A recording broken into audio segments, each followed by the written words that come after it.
Right, to discuss this issue further, we're now joined live by radio host Cary Harrison. Thanks for joining us. Now, if Denmark is so upset with Qatar, the host country, why are they even participating in the World Cup? Wouldn't it be just logical to just boycott the championship? Normally, people do that if there's a ton of integrity, but I think the entire mechanism of FIFA, it's like being a member of a country club. You're not going to leave that country club and lose all of the spoils, the recognition and such. And at the end of the day, Hummel's name is all over the news right now. What a good day for Hummel. And by the way, what you said earlier, or what was reported earlier about the president of FIFA saying that giving them work is giving them dignity and pride, the same thing could be said about people who own slaves. Well, there they were eating slugs in Africa, and we brought them over and we gave them a chance to have meaningful, purposeful lives and pick cotton and make beautiful T-shirts. It is the most cynical response of a leader of a global organization that I have heard in recent times. Okay, it's interesting how it's all coming out now. It's not a secret that sports out of politics principle is applied with a subjective approach, but how come it's ignored when there's a Western country making the accusations? Well, Western, Eastern, where are the Eastern countries making the accusations? Unless it's okay in the Eastern countries, which it is. It's also okay in California to have migrant workers standing in 115, 120 Fahrenheit, which would be 47 degrees Celsius, weather, dying, living 14 families to a room if you can make a profit and nobody knows about it. And that's the key, but the cat's out of the bag. And for FIFA to claim that it has no jurisdiction, they're doing business. Like you can say, no, can't do it. If we do business with you, you have to, by the way, reveal all the new things that you claim you're doing in Qatar, however you like to pronounce it, where you have given human rights, where you are protecting your workers. You claim you're doing this. Let's see the evidence. No evidence. We're going to increase that contract and make sure we're even tighter. Please, people are not blind. People watching right now are not blind. This is why we're talking about it. Indeed, indeed, and good point, sir. I mean, FIFA have not really said a lot about it, but are they likely to intervene at this stage or later, before even the World Cup starts in November? Well, intervening puts them at risk of losing a lot of exciting new championships all over planet Earth. And, part of the tourism industry in each of the receiving countries is based on the volume of television, the amount of people that come and stay in the hotels, that buy the goods and services and products. So it's not just one location, it's the whole wraparound. Think of it as Hollywood. You're Tom Cruise. Why do you not come out of the closet? Well, because you're not really Tom Cruise. You're a product. You're owned by the studios. Every video, every movie you've ever made. You have managers. You have agents. You have merchandising, all of it. And then all the fans who would suddenly want a refund from all the movie theaters in the movie industry if they found out they'd been lied to for decades. So you don't. That's the problem of this globalized industry. It's not just one problem. It's 1,000 problems and 1,000 lawsuits. So are you going to give up the golden goose? People apparently aren't willing to do that yet, even though humans have died, maybe 15,000 migrant workers. But if they don't look like the Danish or me or you, a lot of people find them disposable, unfortunately. That was Cary Harrison. Thank you so much for joining us here on RT. Your insight was very entertaining. Thank you very much. Thank you, my friend. Uncensored, unexpurgated, and unapologetic. It's the Cary Harrison Show. Public radio. It's the Cary Harrison Show. I've spent a decade taking a bite out of conspiracy theories, unraveling urban legends, and grappling with worldwide top secret issues. I've even racked up some of their awards. Wow, first of all, what a question. Journalism is about telling the truth, all while ferreting out the bottom line. I'm a Harrison Hellraiser. Uh-oh, with me, Cary Harrison, as your guide.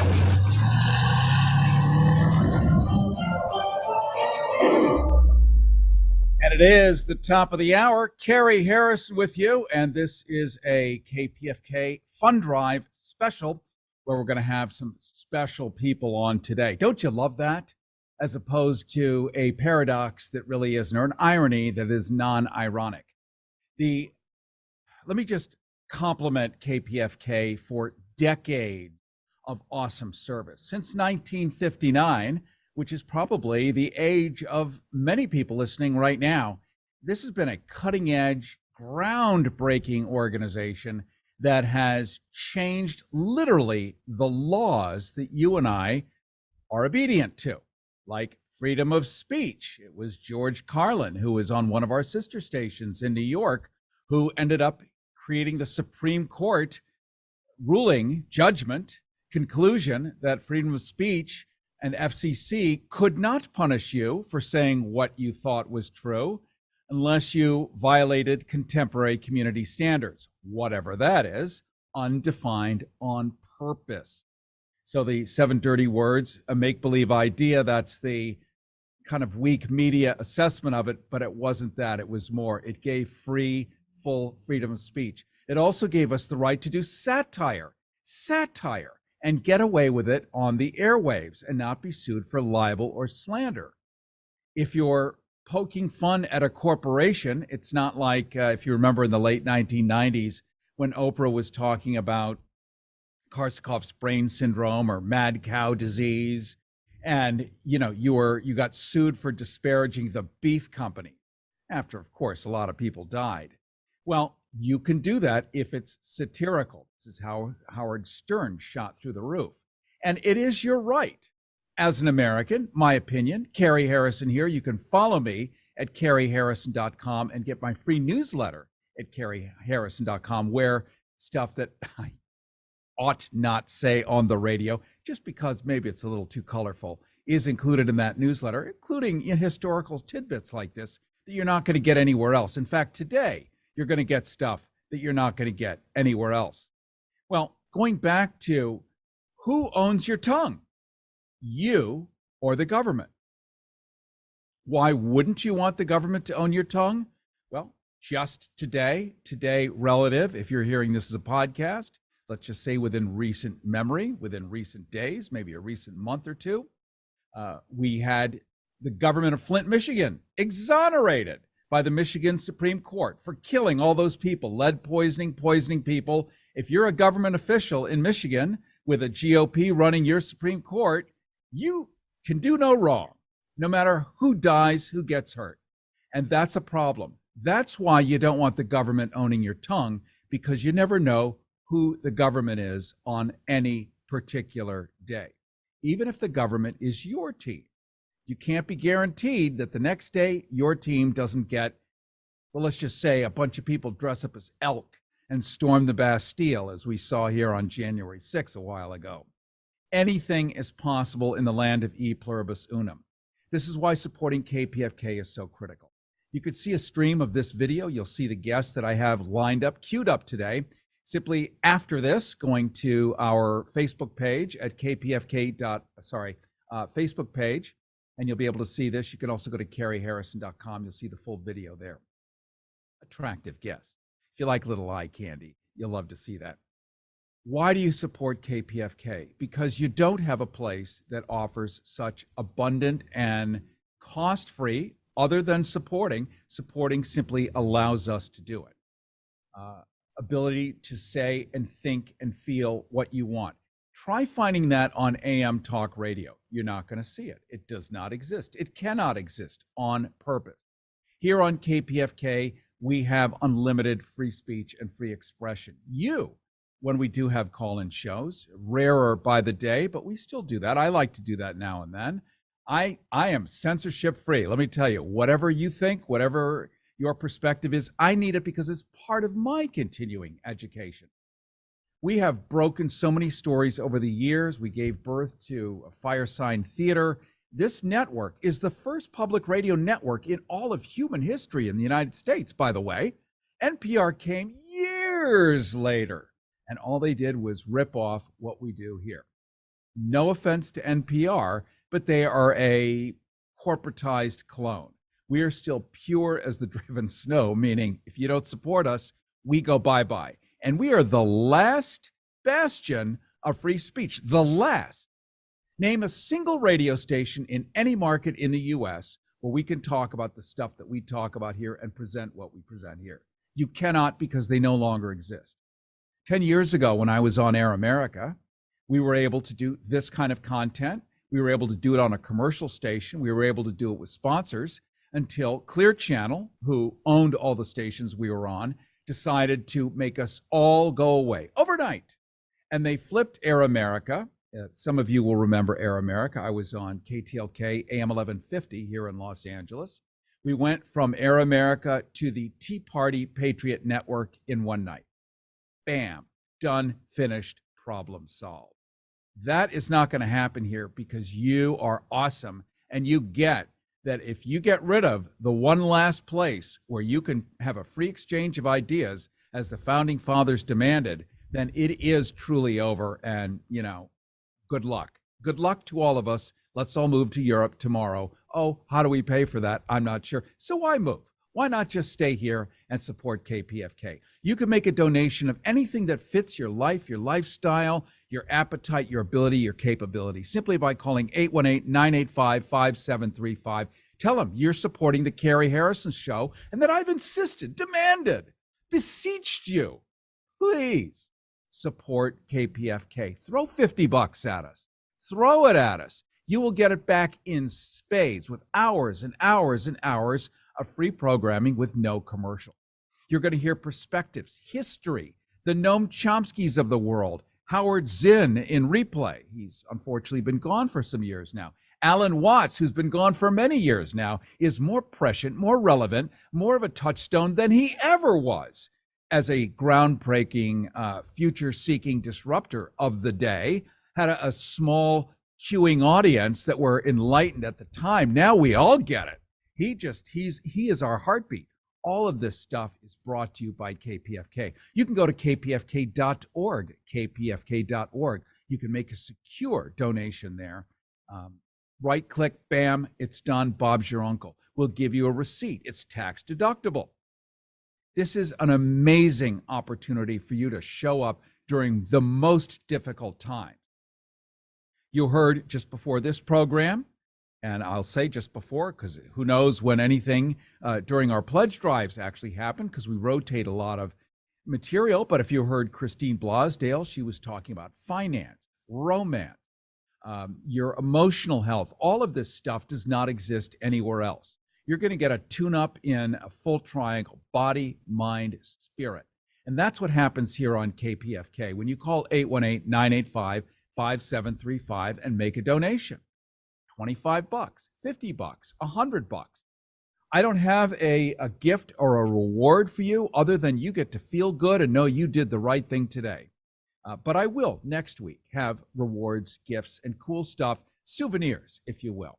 I just didn't have anything today because the people I'm bringing on today, and I'm going to bring on a guy to finally explain to you in just a couple of minutes what is cryptocurrency. A lot of people have heard of it. Most people cannot describe it. It goes up, it goes down. A lot of us, and when I say us, idiot me included, threw a little bit of whatever savings I had going, oh, well, it's gone up, 9,000% in 5 years, except, of course, when I put my money in. NFTs. You've heard of NFTs, non-fungible tokens. That would be I could take a picture of something with my iPhone and give it a special digital footprint that's unique to that, and somebody will pay $140 million. Well, people have. It doesn't mean that they actually have any value. They just have the value that you and I imagine them to have. We're going to get a breakdown on the scams that are going on so you don't get took. You're not going to hear that on AM radio because what do they do on AM radio or FM radio? They sell stuff. They don't unsell stuff. And I'm the guy on this station that helps unsell stuff so that you can make an informed decision. We're going to be talking to Matt Schultz, who's a junior at the University of South Florida. We're going to have all young people on today who are the enlightened guys taking the baton and running with the future that you and I are forced to live in. No geezers today. Well, maybe one, me, whatever a geezer is. Let's just say 40. And then at the very end, an Angelino who is building food banks all over the United States and feeding people based on listening to KPFK. And there's big money behind him, and he's doing really good work. That's coming up too. Then we're going to go live to Moscow, and we're going to talk to a young Russian journalist, 20 years old, who's going to give us his impressions of what's going on. What is this whole thing with Ukraine, with Russia? Understanding that he is also on Russian radio, so he's an actual radio guy and works for Russian TV. So I'm sure he'll speak through a filter in some way, and we'll try to get the best information we can and just, throw a grain of salt at it, because it's different from KPFK, where you could say whatever you want without punishment. It's not the same way around the rest of the world. You're going to hear that. You're going to read between the lines. You're going to understand, how does somebody really feel? What are they sort of forced to say to toe the line so very bad things don't happen? That's why this is school. That's why this is continuing education, especially the sort of thing that I love to do, which is yanking the curtain and showing you the man behind that curtain, Wizard of Oz style. Good, clean fun, so that you have that enlightenment, so you have the ammunition, so that you have the tools in your toolbox to survive and flourish. You can call 818-985-5735, 818-985-KPFK right now. Throw $50 at us, throw $100 at us, and know this return will last for a lifetime. Think about this show. Any show turns into a podcast. Those podcasts have a permanent shelf life. So nothing you do when you support KPFK has a short lifespan to it. It has a permanent lifespan. This is different from supporting KPFK even 10 years ago, where you couldn't say that a podcast would last a lifetime. Now it does. Your investment grows arms and legs and teeth and hair on its legs, hair on its armpits, hair on its chest. And it keeps having babies and more babies in perpetuity. That's the power of your donation right here, right now, keeping us on the air, keeping us honest. Unlike Anderson Cooper, you keep us honest. And we try to keep you honest too. And together it creates a beautiful balancing act. So I'm going to just pause with my pitching for a second, but just let you know that I'm a huge fan. I'm here as a volunteer, week after week, year after year.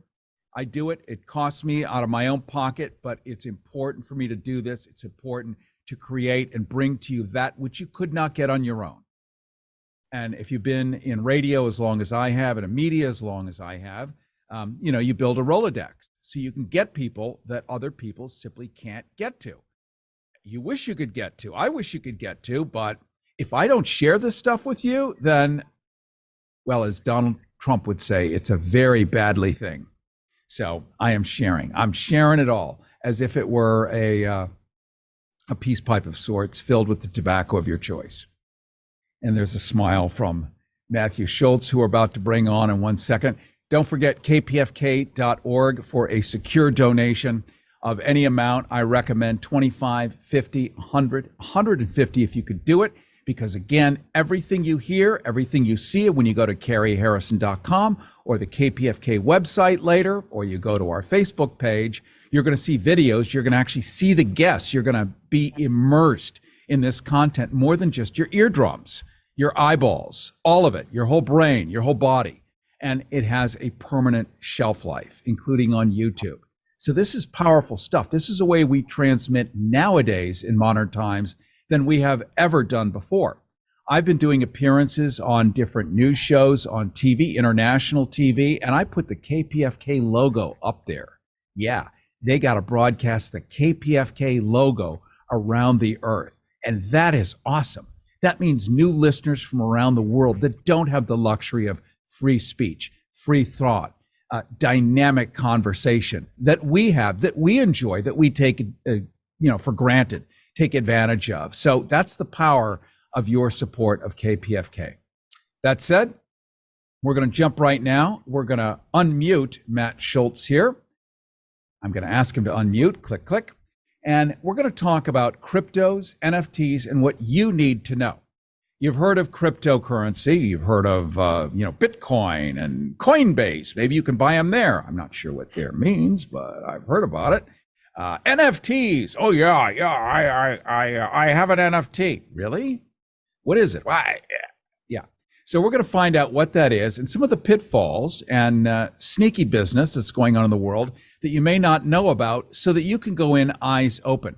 It is true that the United States government at this moment is talking about getting rid of what we would call cash or paper money or coins and convert to a full digital currency to follow the lead of the Chinese and other countries. Their overarching claim that seems very believable to you and me is COVID. Why? COVID is all over your dollar bills. Well, geez, we better just burn all that money and go digital. With digital money, every single transaction you make, every single one, is visible by the government, by Uncle Sam, by the IRS. You no longer can go into a grocery store, buy something with cash, and you bought that persimmon on the DL. Nobody knew you bought it, but you. Maybe the cameras were on in the grocery store. Still, your dirty little secret, that chocolate bar. Well, now everybody knows, the everybody that maybe you don't want to know. And that's one of the pitfalls. So we're seduced in 1,000 different directions. I'm not speaking against it, but I'm a big fan of understanding what AI does when it gets so smart that we become the idiots. And there are a lot of people in the crypto world that have gotten so smart that you, me, and Mildred are the idiots. That's why I want to welcome Matthew Schultz, currently a junior, again, young people taking the baton, running to the finish line.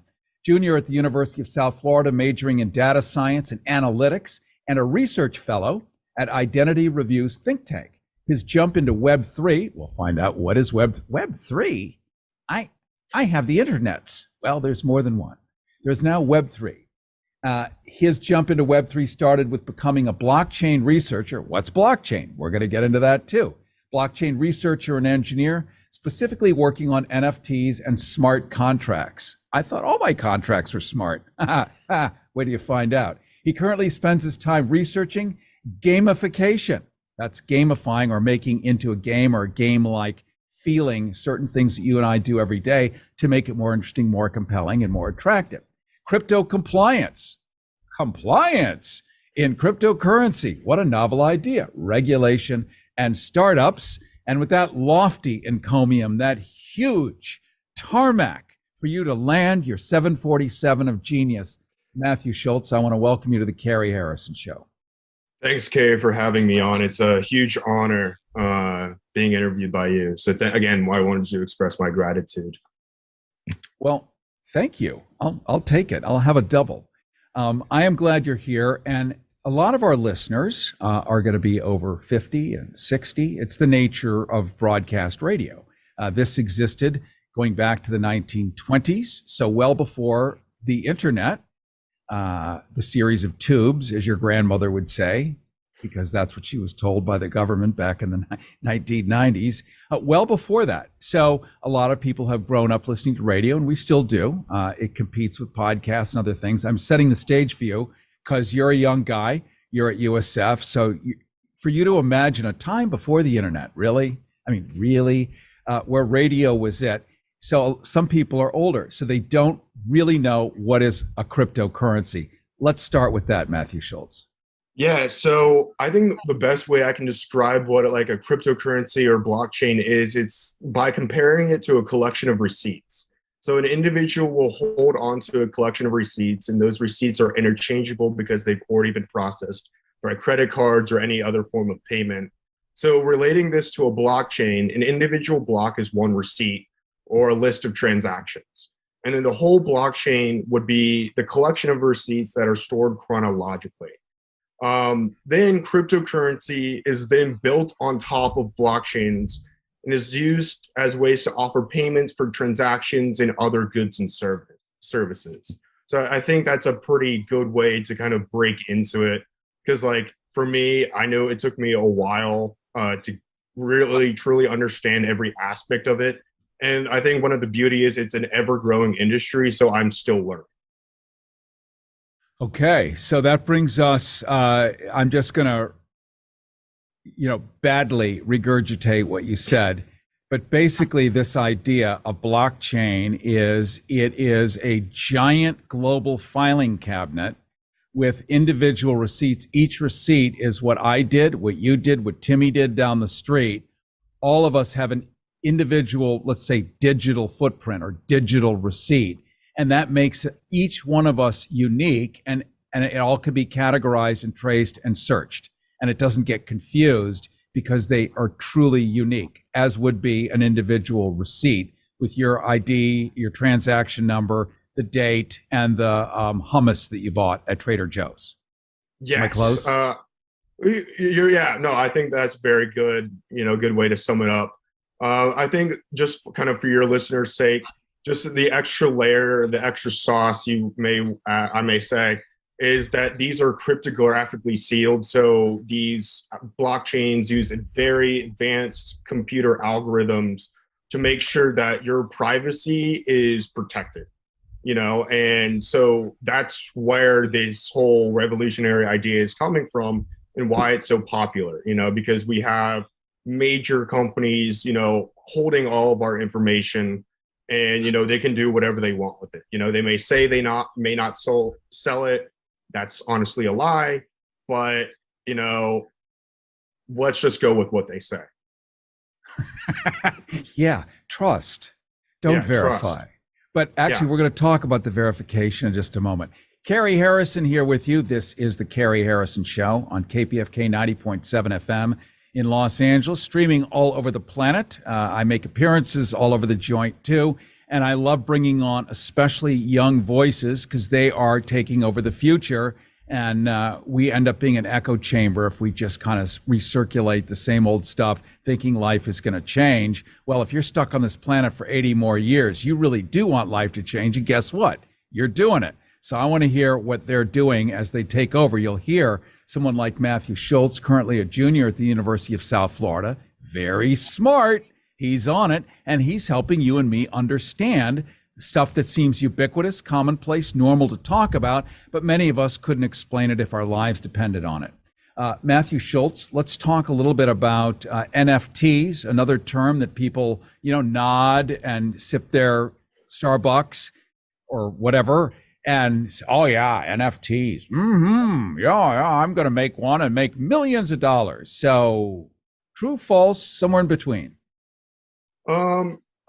I think in the early stages it was true. But like my opinions with a lot of cryptocurrencies is that you have to be a very early adopter for it to be profitable. I know like a lot of research I've done into finance really demonstrates like a lot of these people who are making millions, again, big quotes, do it through like very micro transactions. They're trading using algorithmic trading bots and making a million buys into a cryptocurrency a day, or even NFTs.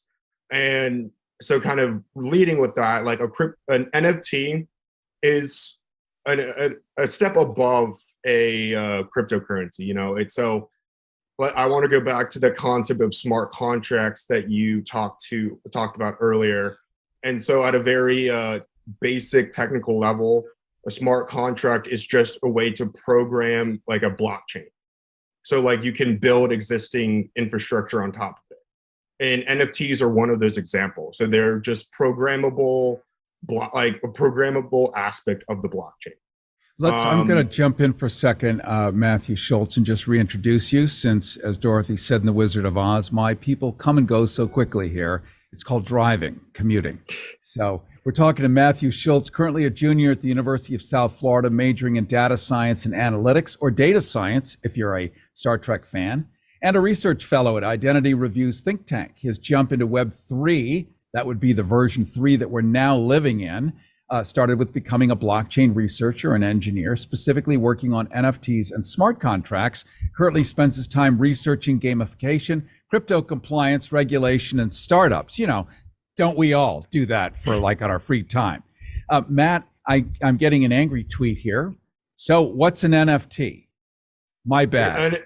I should have asked you that, as opposed to assuming, oh yeah, I know what they are. An NFT is going to be a step above a cryptocurrency, and it's going to be very programmable and very limited. So it's going to be, and also it's going to have a picture, and these things are not going to be changed. So once it's recorded to the blockchain, it's permanent. It's not going to be able to undergo any fraud or anything else, or at least, again, that's the whole idea. Whether that's put into practice, we'll find out.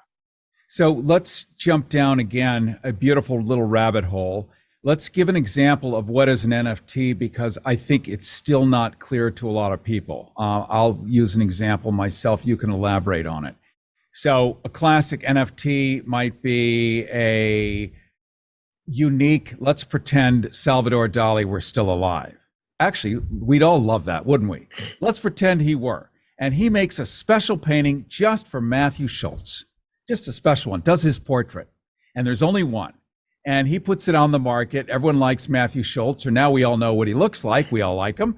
And so a bunch of people want to have this unique, one only, unique, there's only one non-fungible token or digital image of Matthew Schultz's portraiture. And so people start bidding on it. It goes up in price. Basically, it's just molecules, really. It's not on a canvas. It's still not really real. It's just it's on your computer screen. But whoever buys it, it has, like that receipt, a unique digital ID on it. That means if Fred wants to make a screen grab or copy it, everyone's going to know that it's not the original, and he can't go sell it on the third market and really pull it off, because it is precisely tracked the one and only original copy. So generally it's art. It can even be music now and other things, Matt. Yeah, you hit the nail right on the coffin. And even kind of what you were saying about someone screen capping it or something like that, there are being steps like put in place where you can actually, if someone tries to do that, it actually blurs the image. I mean, and it's a very advanced technical code that I don't really want to get into, mainly because it's, again, a headache even for myself. And we're on radio, which would be like, jeez. Yeah. Binomial equations. Let's break it down. Yeah. Really, really fun and interesting stuff. If you want to go into that. But no, I think you hit the nail right on the coffin. We're talking right now to Matthew Schultz, Jr. at USF, majoring in data science, University of South Florida, which is in Tampa Bay, majoring in data science analytics, research fellow at Identity Review's think tank. And we're talking about cryptocurrencies and also NFTs and smart contracts. In a moment, we're going to be going straight to Moscow to talk to a young Russian journalist who's 20 years old about what is going on there and his perception, his side, because we have our side. That's what we have, our side. And you probably want a larger range of motion in thinking and understanding. And the Apple Corporation is just going crazy on my iPhone. So I just took a hammer to it and it has gone silent. I think we're all very happy about that. Cary Harrison here with you. And Matthew, let's jump into, now that we know what NFTs are, we now know what blockchain is, a series of digital receipts that are unique, smart contracts. But I have a lawyer. He's very smart. At least he charges me as if he were. This is different. Yeah, so I think it's very similar to traditional contracts, but instead of paper, you have code that will automatically execute when conditions are met. So like I've done some programming on actually smart contract escrow models. So escrow models, for the people who don't know, because again, it was a learning curve for me as well, are traditionally used in housing. It's just anywhere you can put a money before it's actually transferred to another party. And so using smart contracts, you can get rid of third parties and ultimately just put the money directly into the smart contract. And that's just one unique example of it. I'm going to jump in just because this is audibly delivered and video, but without the benefit of like cool CNN graphics and B-roll. So when we're transferring money, something kind of like Venmo or Zelle through the contract? Yes. So like you can program smart contracts in different ways. Like for my example, I specifically sent the money to the smart contract, and it's being held there. It's not being held by it won't be held by a bank. It won't be held by anyone else. The smart contract will just be between party A and party B. So like there's no middleman. And that's ultimately the beauty of these things. You know, it creates a trustless system and really privatized, because it's like there's only two parties involved. There's no one else. Well, this has been fascinating, and I'm really grateful you came and you laid it out in a beautiful short assessment, which would have taken me 4 or 5 days to try to explain, because this is not my area of expertise. And frankly, in my free time, I am not, quote, spending my time researching gamification, crypto compliance, regulation, and startups. I fancy myself to be a startup, but that's probably ends right there. This is awesome that you're doing this, and there must be a reason why you find this so interesting, other than it's the present and the future. Give us what is the Web 3, seeing as people are still stuck in Web 1, a lot of them. So Web 3 was coined initially in 2003. And it's just, so you have Web 1, Web 2, which is what we're currently on. But in my own research, it's a very gray area and a lot of overlap. And so Web 3 is the tradition, like the concept of pay, play, and own. So like you'll be able to actually own things on like in a digital way, you know, rather than, you know, traditional forms of ownership being like you have a piece of paper or something like that. Now you can actually own things using a cryptographically, or like kind of like spy stuff, you know, sealed way. Well, that turns me on. Any kind of conspiratorium is, you know, one of my middle initials, because it is not the purview and domain exclusively of Ian Fleming, who gave birth to James Bond on the night of his honeymoon in Jamaica, by the way, while his wife is sitting in her billowing chiffon nightie on the bed. He's in an upright typewriter banging out James Bond. So, you know, the rest of it is all history. I know that was just like, what is he talking about? That's okay. You're young. You now have a new piece of trivia that you can take back to the university and share with others. And they'll look at you and go, what is he talking about? Thank you so much for this education, Matt Schultz. This has been awesome. Is there a place where we can follow you, or a website where we can learn more about what you do? Yeah, so I'll plug the Identity Review website. So it's pretty easy to find on Google. So it's just identityreview.com.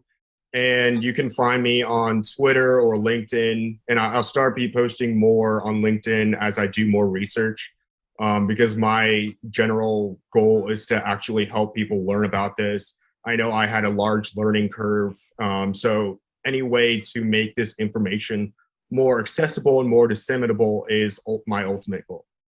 Thank you so much. We've been talking to Matthew Schultz, spelt like Charles Schultz, currently a junior at the University of South Florida, majoring in data science and analytics, research fellow at Identity Review's think tank. His jump into Web3 started with becoming a blockchain researcher and engineer, specifically working on NFTs, non-fungible tokens, and smart contracts. He currently spends his time researching gamification, crypto compliance, regulation, startups. I'm very grateful to have you on today, my friend. Be well, and do keep us up to date in the future. Cary, excuse me. Look at that, a frog. It just jumped out of my mouth or throat. Cary Harrison here with you. This is the Cary Harrison Show. You can go to caryharrison.com whenever you feel like and get my free newsletter.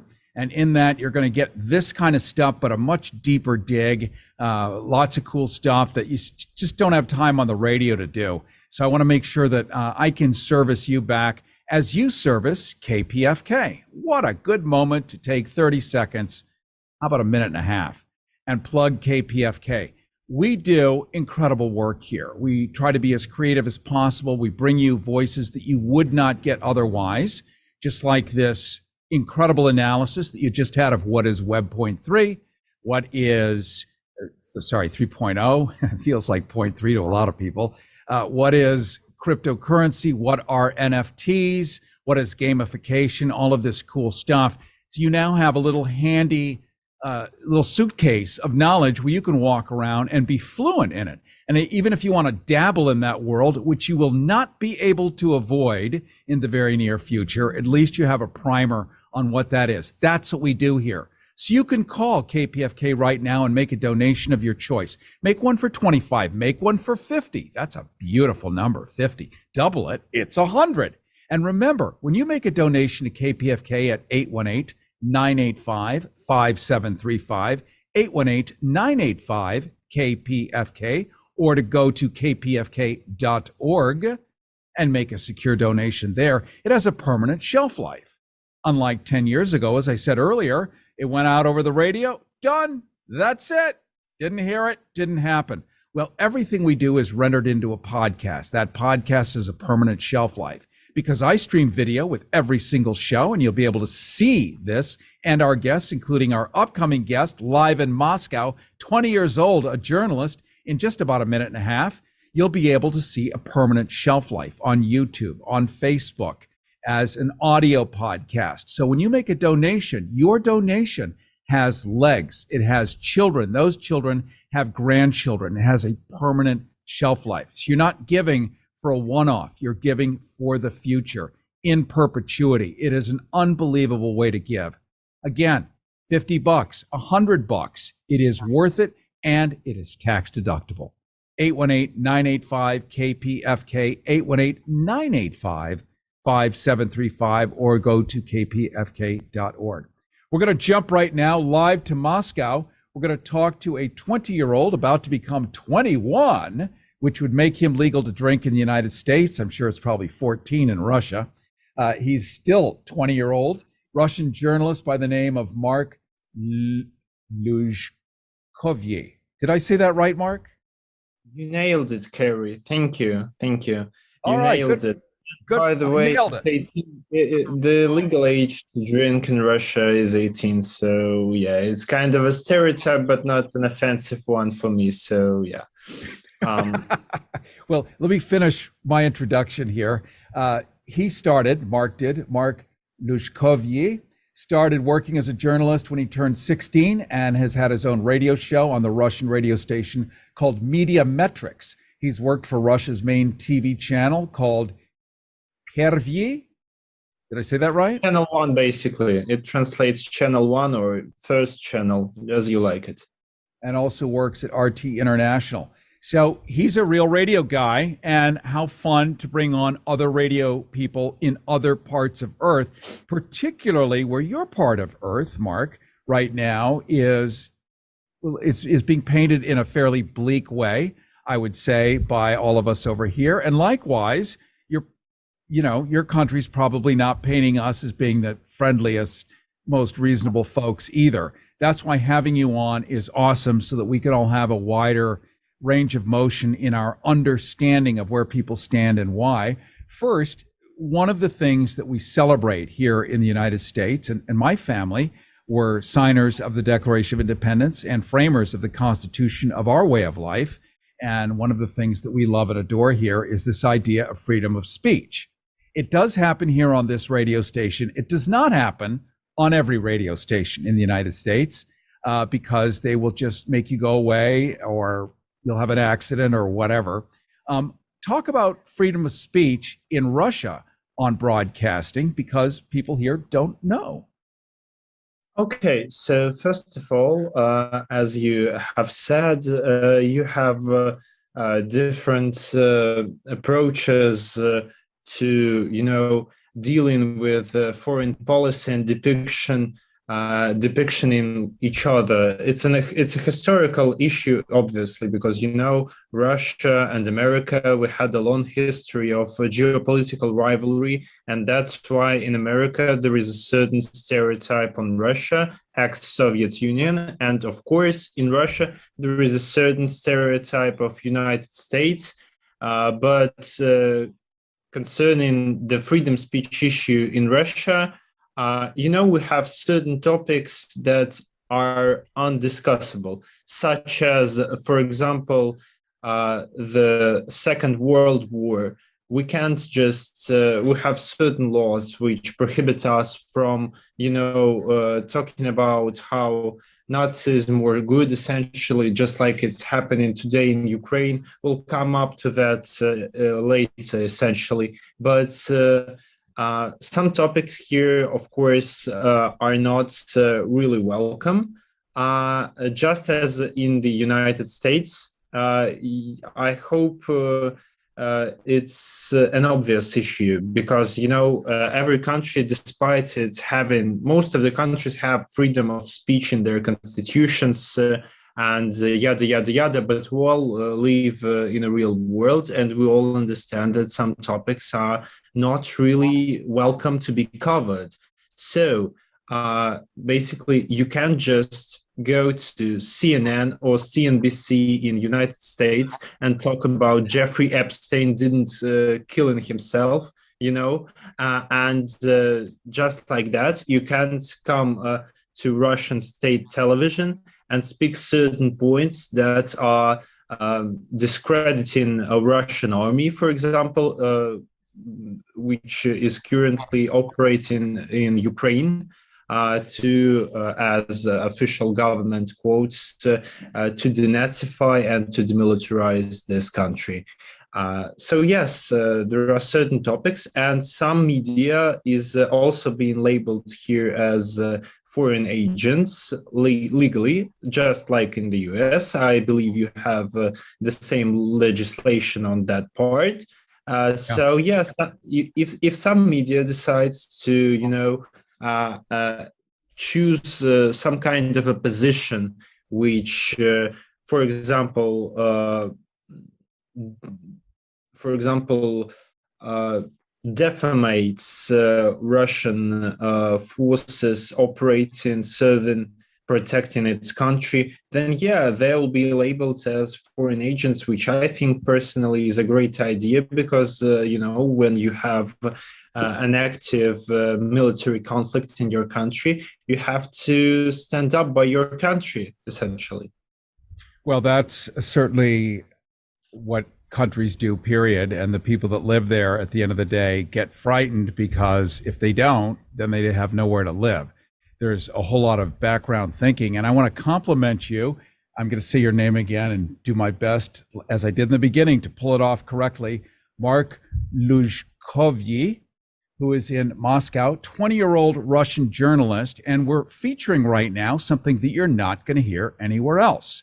And these are also people like Mark, who's going to be on this planet for at least 70 more years. So the future, he's going to be stuck with it.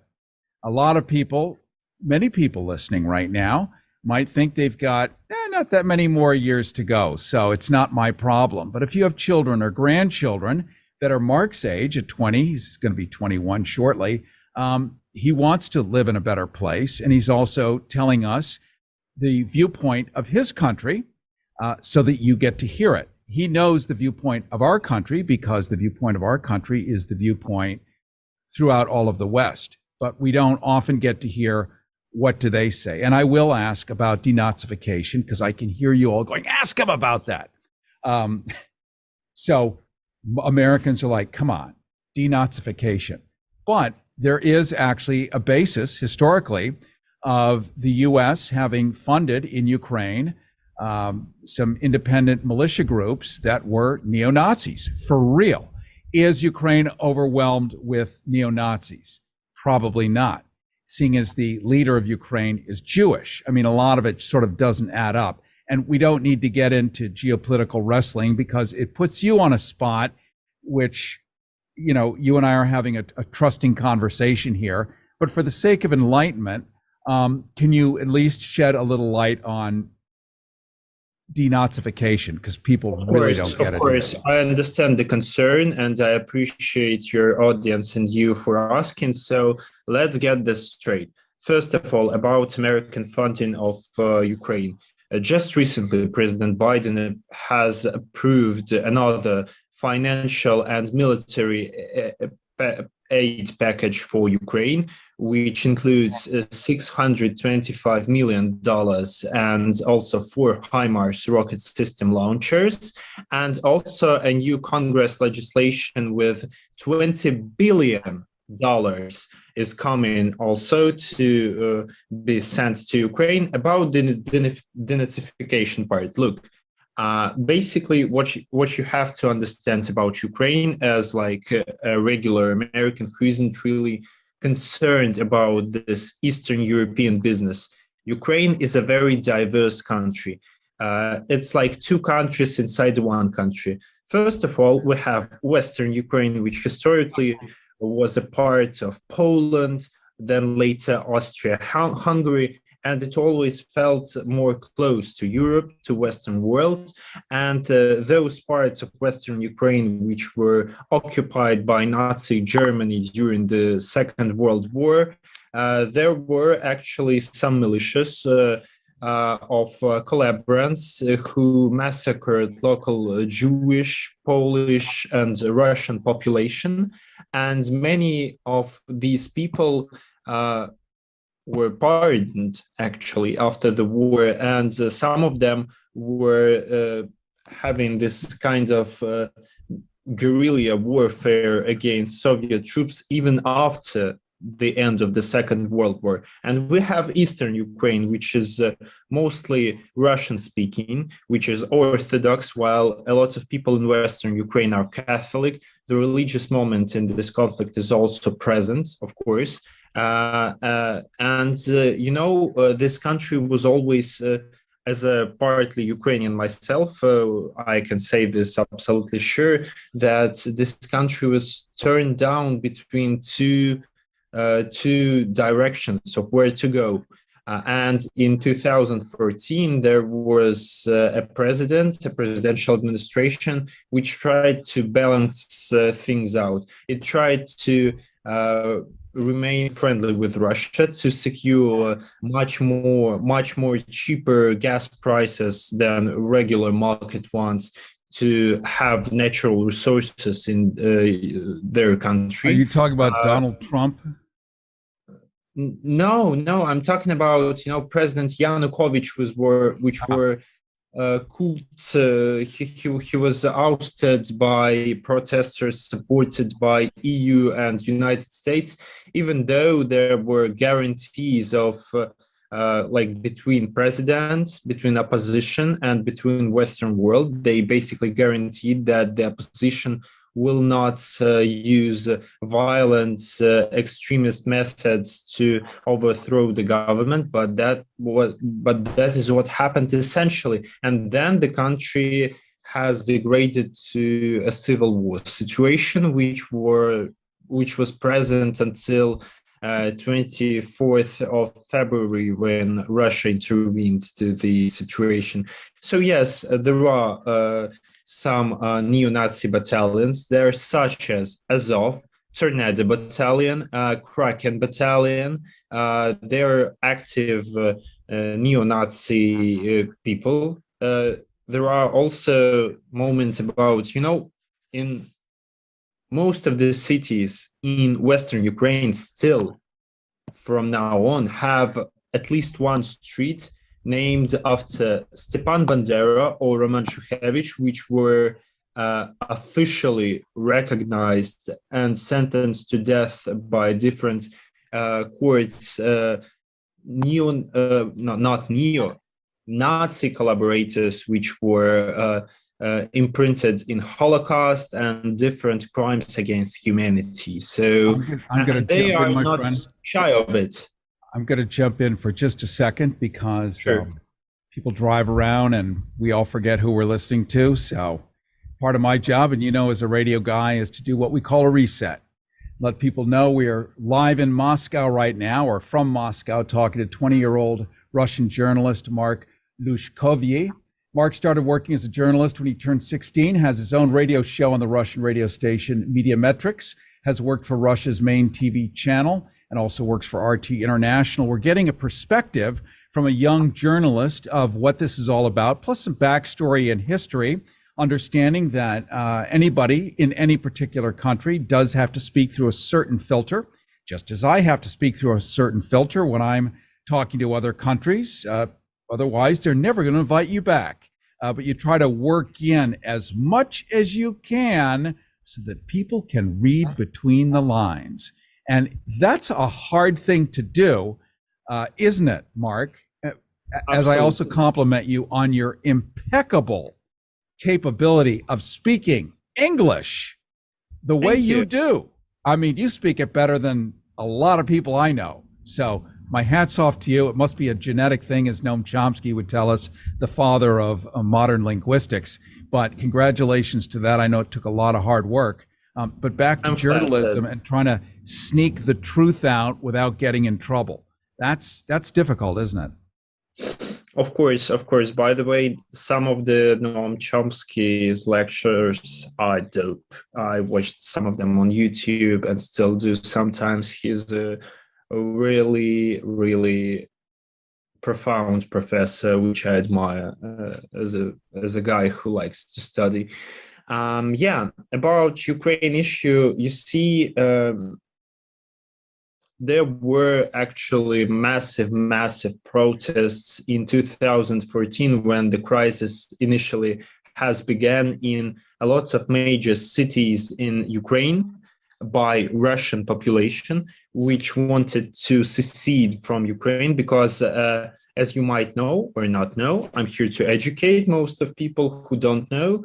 You see, when Soviet Union was collapsing in 1991, there was a referendum, actually. A referendum in each republic of the Soviet Union, most of the republics, some didn't participate, but Ukraine did. And there was a referendum, which the question of the referendum was simple.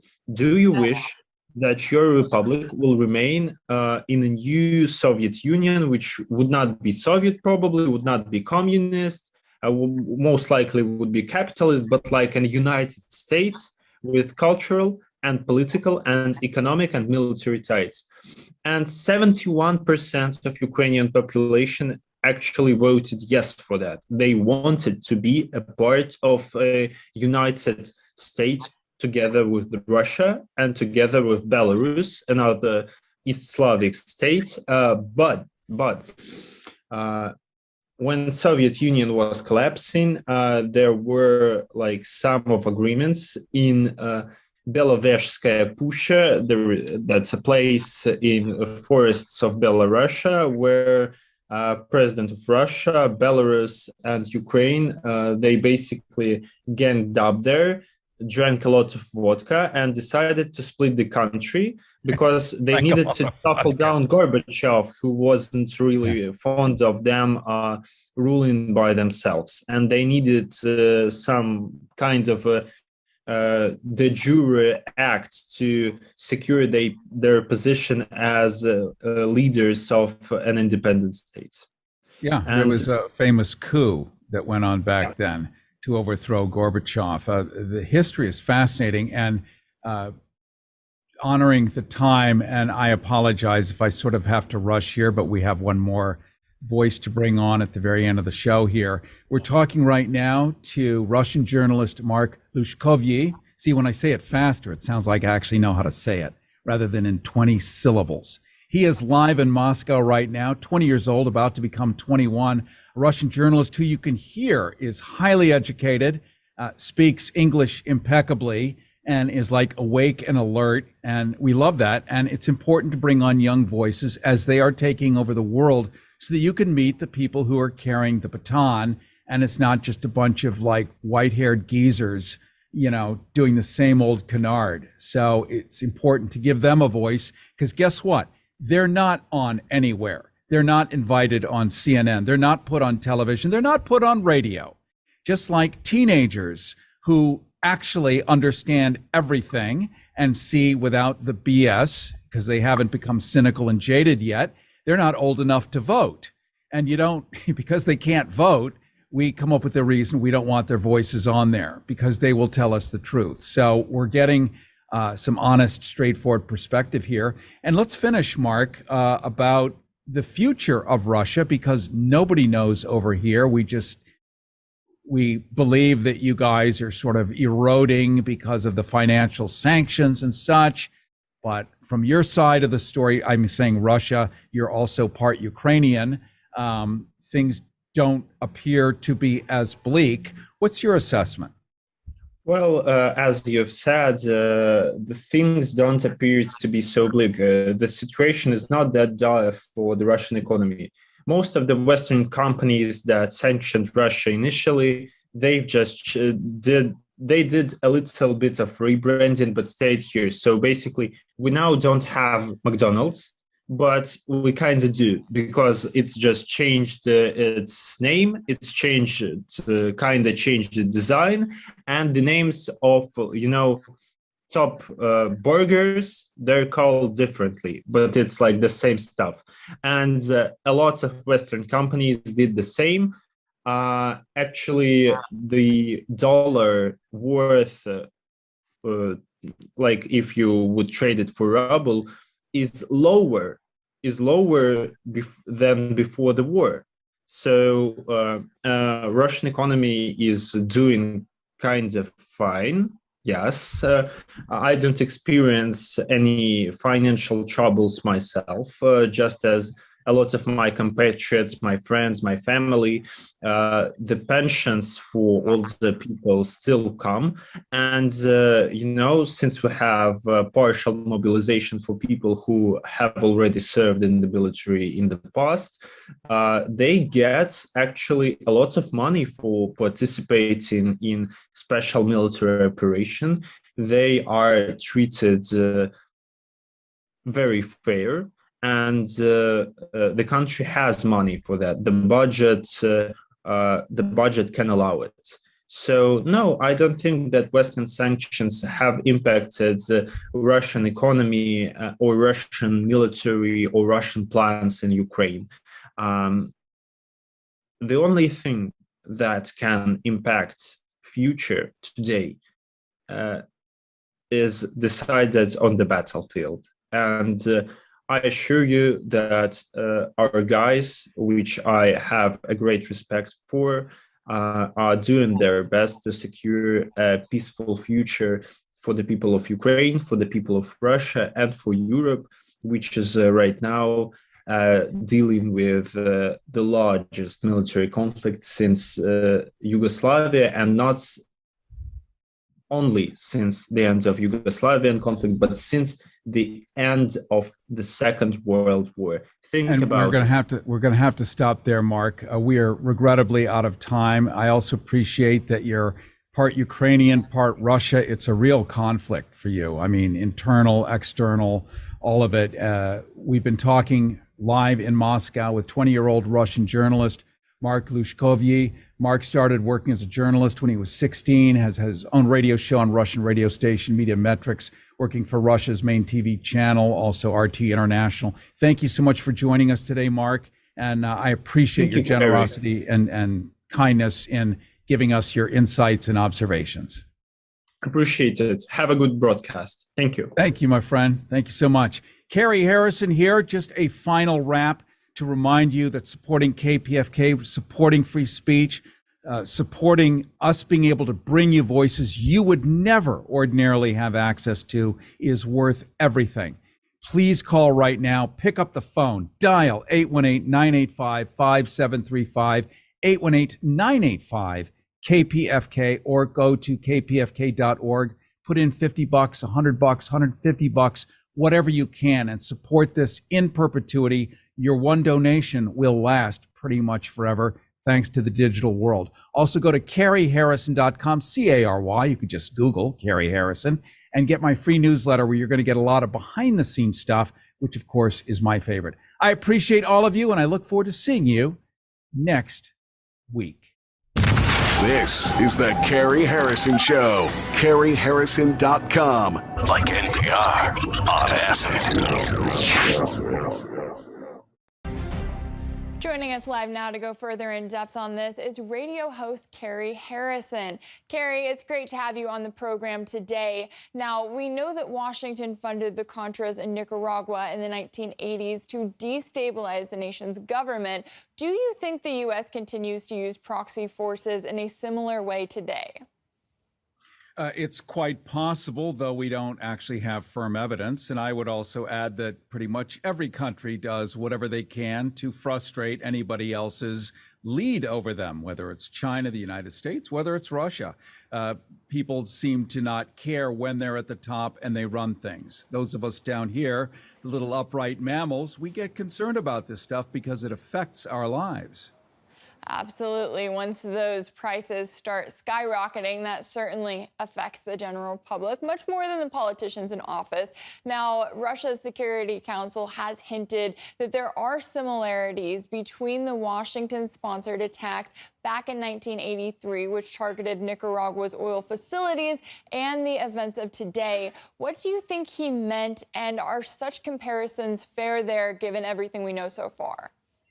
Well, you know, if we just look at the facts, we do recall that Undersecretary of State Victoria Nuland did say back in January and February, including President Biden, that if the Russians were to invade Ukraine, then in fact, there would be no more Nord Stream 2. And now, as of today, there is no more Nord Stream 2.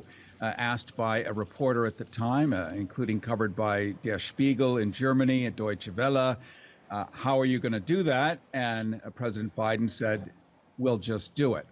So was this precognition? Was this wishful thinking?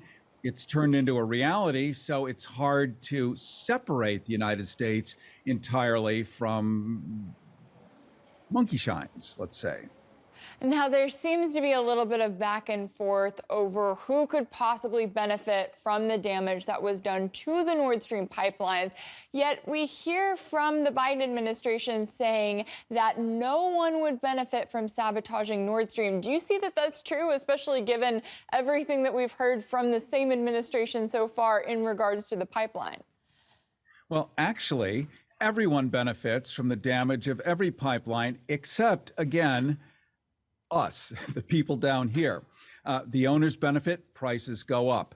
Anybody who's got natural gas, who's fracking, who's doing shale busting to get more natural gas, who's sending it overseas, transporting it, everyone gets a price hike. So the people at the top that run these operations, doesn't matter what country they're in, they get to jockey back and forth. The higher the competition, the higher the prices. This benefits every country except, of course, the consumer. It always gets back to us down here, and the people up top may scream and yell that it's a bad deal, but it's a great deal. If you're the only one that has the ice cream stand in the town in the middle of a summer, you're having a good day. And if somebody blows up half your ice cream and there's only half left and you can triple the price, it's really not a problem. Now, when it comes to what happens next and where we go from here, will you finish up by telling me, if there is an investigation, can we expect any sort of action? Well, the Swedes are pretty good about stuff. They still maintain a certain level of neutrality. They certainly have a long history of such. The Norwegians also being of a democratic socialist way of thought, which is, it is about the people. And they do share the proceeds of their oil sales and such, universally providing health care and other things that a lot of people find attractive if they live in a place where you don't have such a thing.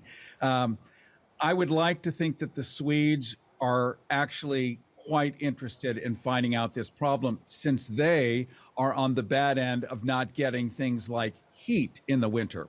Already, Germany has announced that people may not have hot water. They may not have heat. Germany is not used to that since after World War II ended. And, you know, the people will follow orders, as they tend to like to do. But the reality is nobody wants that. So whatever they can do to figure out a fix, even if it's an official excuse through NATO, saying, well, we believe it's this or that, case closed, let's move on, they'll come up with some resolution. Yeah, we'll certainly continue to follow to see what comes out of this. Radio host Cary Harrison, thank you for your time and analysis.